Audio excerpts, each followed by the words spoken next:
नमस्कार दोस्तों, lead India के इस वीडियो में आपका बहुत बहुत स्वागत है। दोस्तों, आज के इस वीडियो में मैं आपको बताऊंगा कि स्पेशल लीव पिटीशन क्या होता है, स्पेशल लीव पिटीशन कब सुप्रीम कोर्ट में फाइल किया जाता है, कौन कौन से लोग स्पेशल लीव पिटीशन फाइल कर सकते हैं। शॉर्ट में इसको एसएलपी बोलते हैं। एसएलपी का क्यों कोर्ट केसेस के मामले में बहुत इंपॉर्टेंस होता है, सब कुछ आप इस वीडियो को जान पाएंगे। अगर आप इस टर्म से, स्पेशल लीव पिटीशन टर्म से अवेयर नहीं है, आप चाहे लॉ स्टूडेंट हैं, एडवोकेट हैं, या फिर आप एक नॉर्मल व्यक्ति है लेकिन आपका कोर्ट में कभी आना जाना हुआ है, तो इस वीडियो को जरूर देखना चाहिए। क्योंकि जब कभी भी आप सुप्रीम कोर्ट में किसी मैटर को लेकर के जाएंगे तो आपका सामना इस वर्ड से जरूर होगा, that is called special leave petition. तो आइए इस वीडियो में देखते हैं कि क्या होता है स्पेशल लीव पिटीशन और कौन फाइल कर सकते हैं। तो मैं आपको ये बताऊंगा कि इसमें स्पेशल लीव पिटीशन क्या होता है, कौन फाइल कर सकते हैं, कहां फाइल कर सकते हैं और उसके लिए टाइम लिमिटेशन क्या होता है, सब कुछ एक्सप्लेन करूंगा। तो सबसे पहले दोस्तों मैं आपको बताऊं कि special leave petition supreme court को एक डिस्क्रिशनरी पावर मिला हुआ है आर्टिकल 136 के द्वारा। आर्टिकल 136 जो है कॉन्स्टिट्यूशन का आर्टिकल है, और इस आर्टिकल में सुप्रीम कोर्ट को यह कहा गया है कि कोई भी कोर्ट अगर ऑर्डर करती है, यानी सुप्रीम कोर्ट के जितने भी सबऑर्डिनेट कोर्ट्स हैं वो कुछ भी अगर ऑर्डर करती हैं और आप उनके मैटर को सुप्रीम कोर्ट में जाकर के चैलेंज करते हो, तो कोर्ट को यानी सुप्रीम कोर्ट को यह अधिकार है कि वो लीव कर सकती है उस मैटर को, यानी कि उस मैटर को अपील के तौर पे एक्सेप्ट करना है या नहीं करना है, ये सुप्रीम कोर्ट तय कर सकती है। जैसे ही वो एक्सेप्ट करेगी केस को, उसके बाद ही आपका मैटर फर्दर सुनवाई सुप्रीम कोर्ट में किया जाएगा।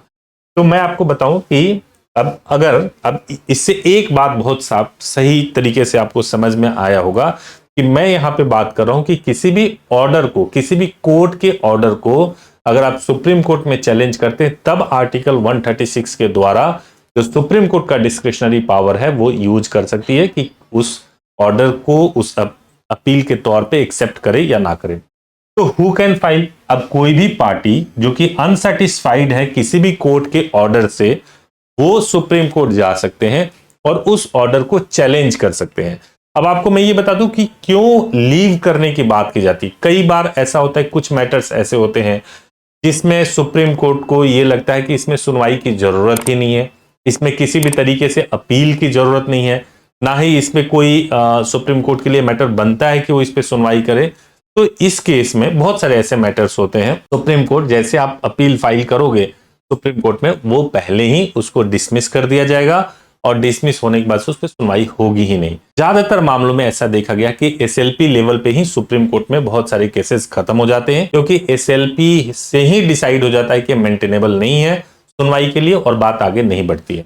अगर आपका भी मैटर इसी तरह से कुछ फंसा हुआ है, आप कुछ लीगल एडवाइस चाहते हैं, एसएलपी के बारे में जानना चाहते हैं, गाइडेंस चाहते हैं, तो आप हमारे ईमेल आईडी, मेरे ईमेल आईडी पे subhash@leadindia.law पर मेल कर सकते हैं। हमारे हेल्पलाइन नंबर 8800444555 पर बात कर सकते हैं, और बात करके जो भी रिप्रेजेंटेटिव फोन को उठाएंगे उनसे रिक्वेस्ट कर सकते हैं कि एडवोकेट से बात कराएं।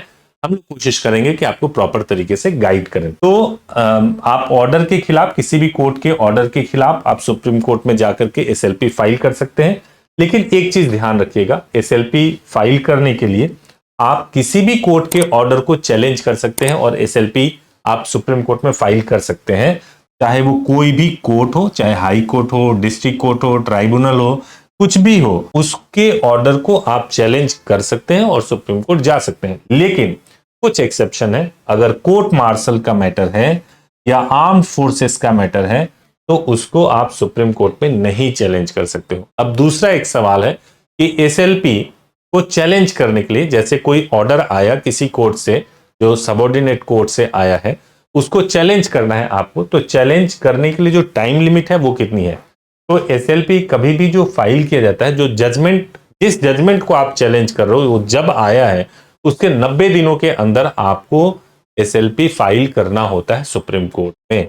अगर सुप्रीम कोर्ट का जुरिडिक्शन बनता है, सुप्रीम कोर्ट में वो मेंटेनेबल है, आप एसएलपी फाइल करके आप सुप्रीम कोर्ट में आप अपने मैटर की सुनवाई कर सकते हैं। कई लोग सुप्रीम कोर्ट जाने से डरते हैं कि वो फाइनल कोर्ट है, अगर वहां से कुछ मेरे अगेंस्ट आ गया तो क्या होगा। लेकिन मैं आपको बताऊं दोस्तों कि ऐसा भी होता है, बहुत बार ऐसा होता है, आप कोर्ट के पूरे प्रोसीजर को लेकर के जाते हैं, लेकिन जब आप फाइनल कोर्ट में जाते हैं, अगर आपका एसएलपी एडमिट हो जाता है तो आपके केस को बहुत गंभीरता से सुना जाता है और बहुत ही सही तरीके से, वो देश के बहुत ही बड़े जस्टिस होते हैं और उनसे बड़ा कोई जज या जस्टिस नहीं होता।